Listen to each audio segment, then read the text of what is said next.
We got a massive rainstorm, but we're at Hideaway Farm. Johnny Cash and June Carter Cash's home.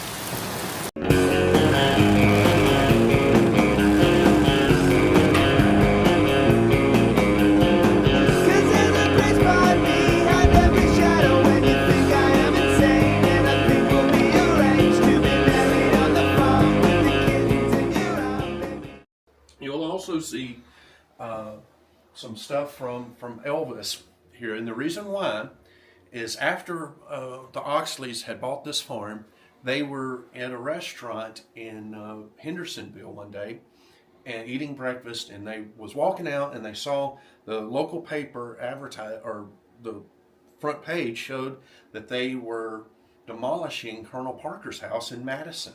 They was going to make it into a car wash. And Brian said, oh, no, we can't have this. So he was able to work a deal. They still tore the house down, but Brian was able to take a team, and over 3 months, they tore it apart piece by piece, like an archaeological team. And that is what these pieces are from. There's many, many more, but these tile came out of Colonel Parker's house. And here's some from the bathroom there. And he even kept, Mr. Brian keeps, he tries to save everything. Here is a piece of the telephone pedestal. Now you'd be wondering, why in the world would he keep... Had to call Elvis. Well, Elvis lived at this house with Colonel. In fact, this was the very first fan club headquarters was at Colonel Parker's house. But this phone system was the phone system that Colonel Parker used to call Ed Sullivan to get Elvis. Oh, that's pretty cool. Show. So that's what... you said that was some of the floor as well? Yes, that is out of the bathroom. And there's more to see out in the American Garage. I'll take you out there in a few minutes. By the way, this is the grape arbor that Johnny planted himself. Oh, wow. He got the vines from his house in Hendersonville and brought them out here. Chicken coop. Now the bathrooms have been added, and this part right here is a stage. You'll see here in a minute because we have concerts out here as well. Oh, wonderful. Concerts, weddings, corporate events. But the original barn is still here. This is the original barn. That is some stage. Look at that. He'd love that.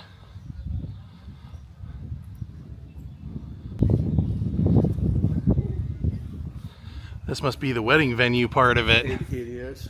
It's really nice because you have the ceremony there. Yeah. You have food here, and then if you want to have a live band and dancing and all that, it's I like what you have here on the ground.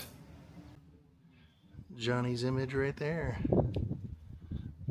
I'll tell you, the 1976 Christmas special, there's one scene with Johnny, right here. There used to be a fire ring right here. They did a scene together about where I'm standing.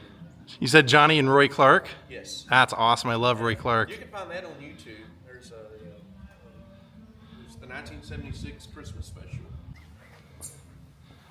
Now we're going out to see a car. 6 White Horses. Tommy Cash. Tommy Cash, Johnny's brother. So we'll see his tour bus back here behind the... He just recently passed away last September.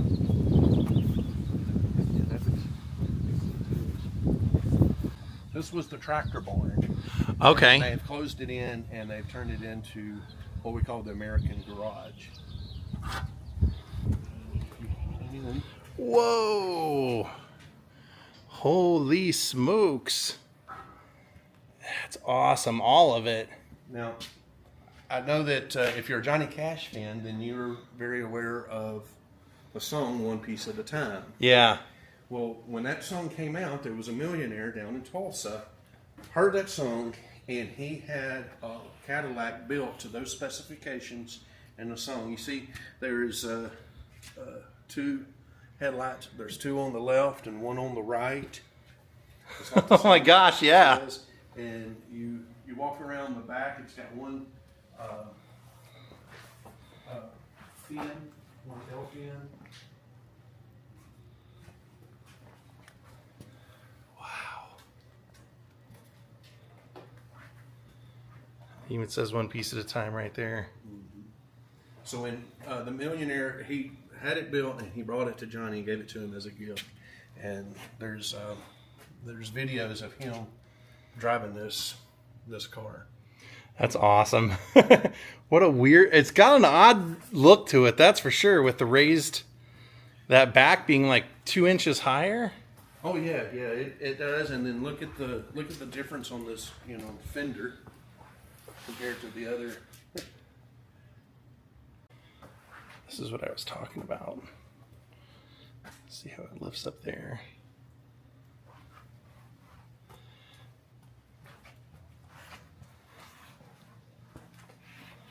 Yeah, that's kind of wacky. Got one there and not one there.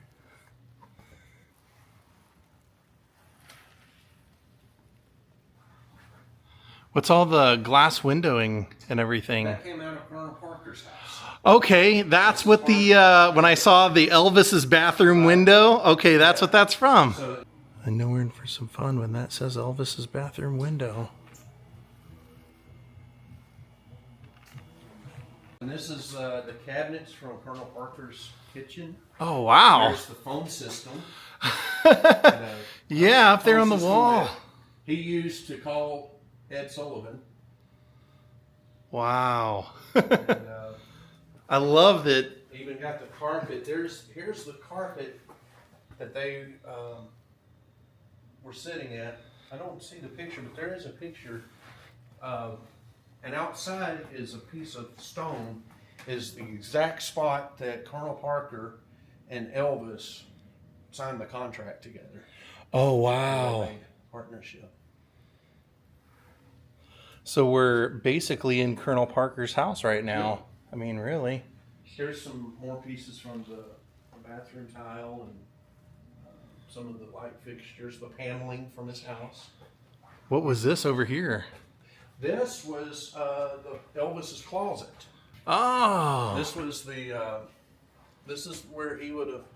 Now this is a replica, but this is where he would have hung his gold lame. Wow. That is pretty cool. And you're not even joking about that. It says this is the closet where that gold lame suit was hung. That is so freaking... At Storytellers down the road, they've got it on display, but they actually have Colonel Parker's bathtub. No kidding. And it's where Elvis, would have taken. Yeah, it. absolutely. But they have it on display. It's actually part of a waterfall. It's real pretty. Where did this come Came from? Colonel Parker's. That's what I was wondering. Tree that was, and it kind of looked like a hand. So, Brian. That's not the yellow ribbon from the show, is it? No. I think that's just a piece. That'd be cool if it was. Yeah. But I'm loving this, man. Just, wow. I didn't know you guys had all this stuff from Colonel Parker's. It's crazy. He gets such a bad rap and everything, but honestly, it's like, without Colonel Parker, there's no Elvis. I mean, Elvis would have, he always had the talent and everything, but Colonel Parker really dedicated his whole career to making sure when Elvis got out of the military that he would have a career to come back to and everything. So I don't know if you ever have seen it, but there's an interview that Tom Hanks did recently, and he's talking about when he got cast to play Colonel Parker. Mm-hmm. He was invited to have dinner with Priscilla Presley and Jerry Schilling, and he says, "Tell me about how bad Colonel Parker was." And they said, he actually wasn't. They go, if you met him, you would have liked him. He was a very likable guy. It's just history has not been kind to him because they make him look like he was a slave driver for Elvis. But without him, I mean, there's no question that Elvis's success was definitely a lot of Colonel Parker's direct doing. And you said this is the exact carpet from it as well. Mm-hmm. Wow.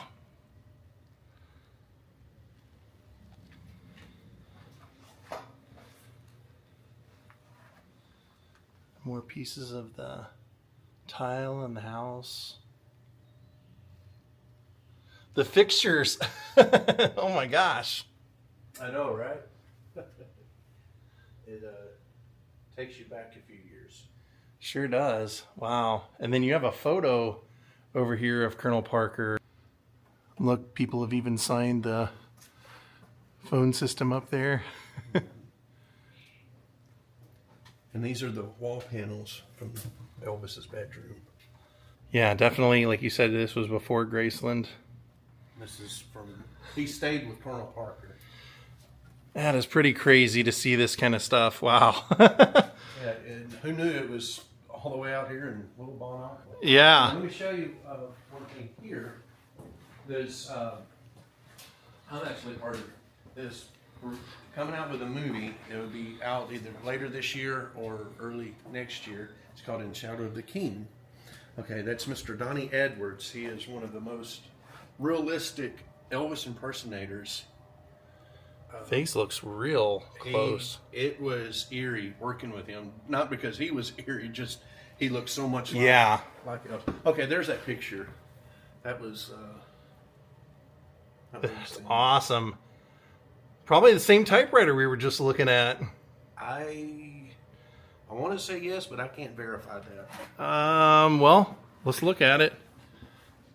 Oh no, this is an adding machine. Yeah, that's. I was gonna say, how awesome would that be? An adding machine. It's called In Shadow of the King. A lot of people didn't realize this, but like I was saying before, Elvis wanted to do gospel music. Yeah. And Elvis wanted actually to be a preacher. Now, before he passed away, he and J.D. Summers were putting together a gospel tour, and that's what he was going to do at the time that he passed away. But the one of the nights of one of his concerts, there was a lady in the audience handed Elvis a gift, and Elvis opened it up, and it was a crown, and the because he was the king of rock and roll. Yeah. But he looked at the crown, and he put the lid back on it and handed it back to the woman. And he said, "I'm not the king. There's only one king." That's right. And so he did say that. What the documentary is That's about. Awesome. And yours truly is. I'm in that. Oh, awesome! Congratulations. Yeah, I got to play his one of the Memphis Mafia. I don't know if you ever heard the story, but I interviewed Jerry the King Lawler, Oh, wow. and he said that he actually, they had an idea of having a basically like a scrimmage match, and it would be Jerry Lawler versus Elvis. And he said, we talked it out on the phone, we agreed on it, he just passed before we could do it. I said, who was supposed to win? He said, come on. Elvis was not going to lose, you know. Yeah. But he said that is an absolute fact that they were going to have an exhibition match of Jerry the King Lawler and the King Elvis Presley. So this has a kind of a crazy piece of history, but as he was telling us on the tour, they have the very location where Elvis signed his contract with Colonel Parker. It would have been in Colonel Parker's home, and this would have been covered in carpet, but this was the exact section where that would have happened at Colonel Parker's old home.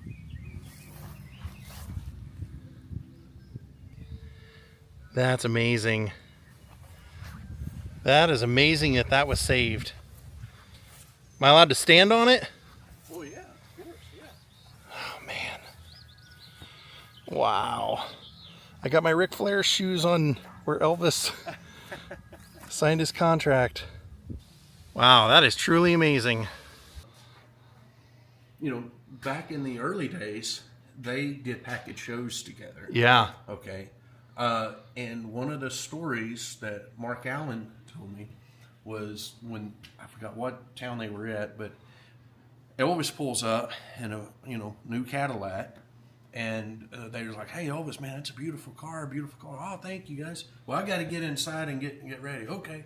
So Elvis goes inside, and they say, "Well, we've got to do something to this car." So Johnny went down to right down the road. There was a fish market, and he got some raw fish, and he undid the hubcaps, and they put those raw fish in Elvis's hubcaps. 6 weeks go by. They're in another show, I think in Akron, Ohio, And same thing. Elvis pulls up, but he's in a different Cadillac. I said, "Whoa, E, this is a beautiful Cadillac. It's not as pretty as the other one, though. What happened?" He goes, "Man, you don't believe it. That thing started stinking. I had it detailed. I had all of the upholstery redone. I never could, so I just sold it." That's hilarious. Mark said, "Well, Johnny, did you ever tell Elvis?" He goes, "Nope, never did." That's great. I don't know if you remember Opryland. Yeah. Back in the day, but this stage came from Opryland. This is one of the little. Wow. And no telling who has performed on that when in Opryland. And here they just have little singings, and when Mark is out here, sometimes he'll do a show and do storytelling right here. I love that you were telling me a story that Johnny Cash opened up a black box and had just a ton of songs that he had never done anything with, just like scrap songs. Yeah. This place is nice. Cash wrote songs that. Yeah. Not good enough for Johnny Cash to record in his mind. I love that. That reminds me of the American Recordings time. Now that is the painting that Brian Oxley was at the business meeting in Chicago, Illinois. He looked up and he saw that painting. That's the one? And he said, "Who is that?" And they said, "That's Johnny Cash." And that is what started Mr. Brian on this journey. If it wasn't for that painting, none of this would be here. None of this would have happened. That painting is what started all of this. That's awesome. Everything starts somewhere. It's so cool to see that he got it. The furniture belonged to Donna Summers. Oh, really? Disco Queen. Yeah. How did you guys end up with that? Just out of curiosity. I'm not even for sure. Auction, probably? I'm not even sure how they acquired. Look at that Hank Williams poster. That's amazing. Now, if you go to their shop, It's Now or Never, they have Hank Senior's hat up there. And they have some of his clothing, and they have all kinds of different. They have Waylon Jennings' jacket and some others. I'm definitely going to have to make it there. That's for sure. Yeah. I love seeing all this stuff. This has been an absolutely amazing tour. Well, I'm glad. I hope. There he is. That's taken right here. I'll show you that that field when we're leaving. So those photos we saw inside of Johnny out in the what looked like a prairie and the family out in the prairie different times, that would have been right here. Yep, this was Tommy Cash's bus. Tommy Cash's old bus. See if he had a logo. He does. He kind of has like a Waylon style logo. Unless that's the bus logo.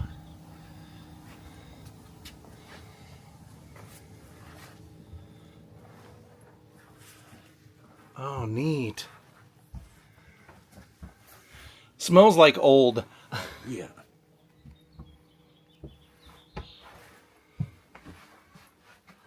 Picture of Johnny and Ray.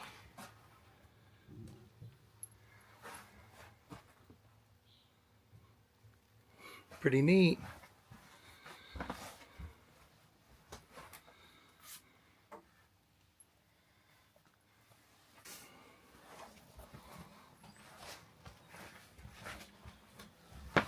Well, my friends, I hope you enjoyed our tour today. We will see you all next time.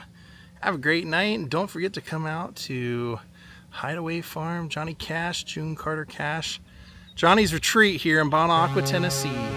Goodbye.